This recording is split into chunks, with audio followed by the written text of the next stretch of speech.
Man, I do not envy the Zoomers at all. I am 42, a young Generation Xer, and the world has changed so much since I was your age that it blows my mind, and I'm not even very old.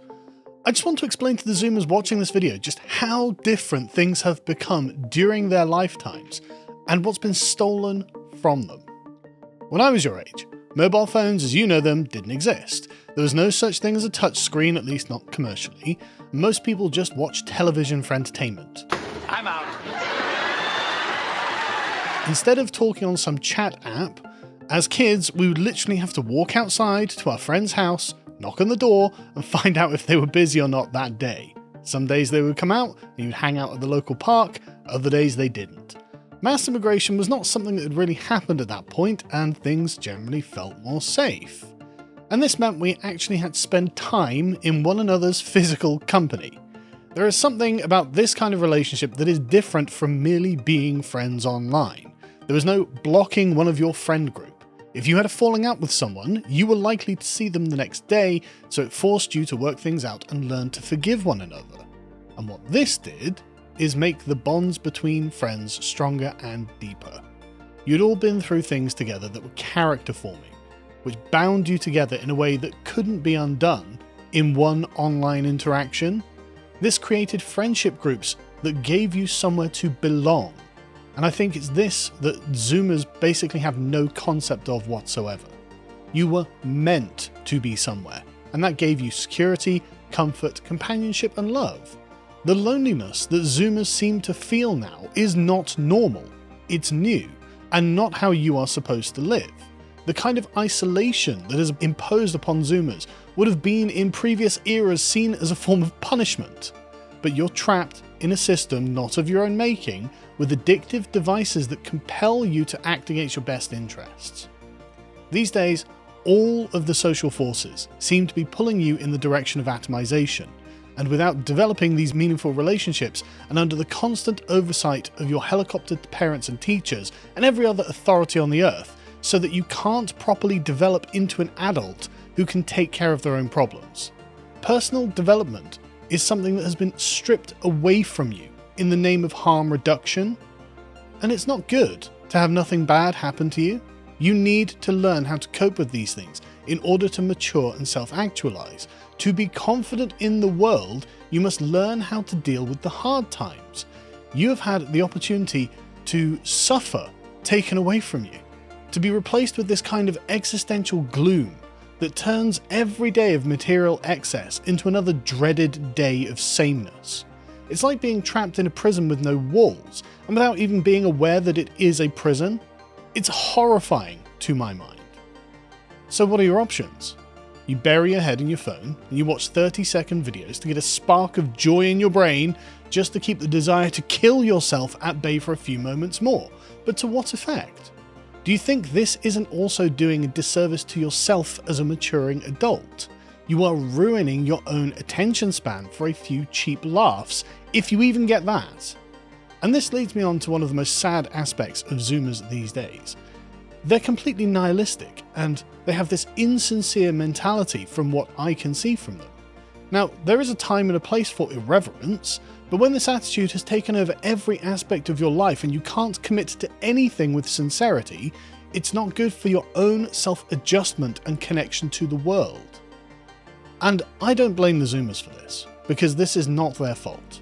When I grew up, there weren't powerful movements doing everything they could to pervert me, to intercept my ability to form connections to my personal identity and national identity, to erase and demonize and poison the history that I have inherited and the normal reasons why I should be proud of being the continuation of a tradition. I grew up in a world that respected childhood innocence and thought it was better that I discover the adult aspects of reality when I was actually an adult, rather than allow some millennial freak to purposely debauch me as a child. There was simply not the kind of organised effort to abolish the idea of the sacred and reduce me to a degenerate by normalising vice, so that I would end up engaging in meaningless one-night Tinder stands high off my face every day of the week. I mean, these vices did exist, of course, but they were understood as the bad things that they are, And while yes, we all indulged in these to a certain degree to gain some life experience, we also knew when we were going too far, and we didn't become addicted to a sordid lifestyle that couldn't be given up for something better. The point being, we knew there was something better, something wholesome. We had a purpose to our lives, and we could count on finding a partner to share that with us. But look at your options now.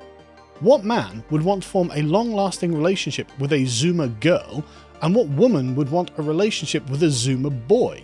And I use the terms girl and boy specifically because it seems that, despite having adult bodies, you haven't been encouraged to develop adult brains.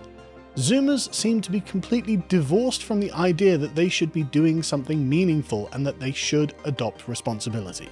Total freedom has set them completely adrift in a pointless world, and with nobody to share it but their mobile phone. Where are you going? What are you doing?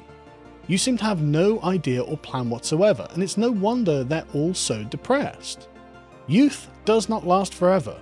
You are supposed to use it to get your life together, so that you will find something that can't come from an app or a bottle or a therapist. Your goal as a human being in this world is to find satisfaction, and satisfaction does not mean pleasure. Satisfaction is an overarching state of happiness with your general existence, whether you are having that spike of pleasure in each individual moment or not. This is not achieved easily or quickly or without sacrifice on your part, and the primary thing you'll sacrifice is your personal freedom. I am not, by the standards of today, a free man. I am married, I have children, I own a business. My time each and every day is tightly regulated, and I have a series of obligations that I must uphold for the people around me. However, that which I'm upholding makes me far happier than not having them or failing in these duties. For the first time in my entire adult life, the conservatives actually have something to sell young people, right? They could sell them responsibility. It's like, well, why? Because that's where life has meaning with responsibility. I'm the guarantor of the safety of my household, the emotional security of my children, and the prosperity of my business. It is through my decisions that these things and the people who need them flourish. I am not simply free to spend my time in self-indulgence, but why would I want to be? This is far more meaningful than that could ever be to me. But it seems that the Millennials have deprived the Zoomers as an entire generation of this through a kind of radical materialism. Zoomers have been conditioned not to think about anything too long or too hard and to avoid taking on any kind of commitment. The women seem to be incapable of understanding love and the need to protect their own sanctity, and the men are still boys who have yet to be punched in the face. This is a fucking sad state of affairs, because the Millennials have deprived you of the opportunity to be normal. You are meant to find someone with whom you have a unique and special connection that you will love and cherish forever, but I suspect that the way things are now, for the Zoomers, I might as well be suggesting they take a holiday on Mars. How could a man cherish a woman who has a body count in double digits by the time she finishes university and has no interest in being a mother?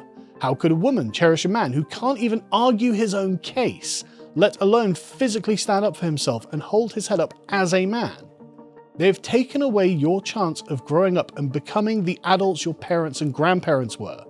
They have taken away the options for you to overcome and flourish as a person who has lifelong relationships and with people who love you. They have taken away your ability to live seriously and take your own lives seriously, and this is a deep and grievous wound from which I have no idea if it is even possible to recover. Good luck, Zoomers, because God knows you're going to need it.